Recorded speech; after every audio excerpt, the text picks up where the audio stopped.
तो जिस अजाब का ये वादा है वो आएगा कब? कह दो कि मैं तो अपने नुकसान और फायदे का भी कुछ इख्तियार नहीं रखता मगर जो अल्लाह चाहे।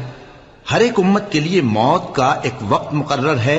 जब वो वक्त आ जाता है तो एक घड़ी भी देर नहीं कर सकते और न जल्दी कर सकते हैं।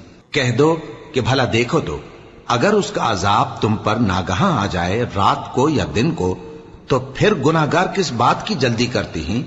क्या जब वो आ वाक़े होगा तब उस पर ईमान लाओगे? उस वक्त कहा जाएगा क्या अब ईमान लाए? और इसी के लिए तो तुम जल्दी मचाया करते थे। फिर जालिम लोगों से कहा जाएगा कि अजाब दायमी का मजा चखो। अब तुम उन्हीं अमाल का बदला पाओगे जो दुनिया में करते रहे। और ए नबी, तुमसे दरियाफ्त करते हैं कि आया ये सच है? कह दो हां, मेरे रब की कसम ये सच है। और तुम भाग कर अल्लाह को आजिज नहीं कर सकोगे।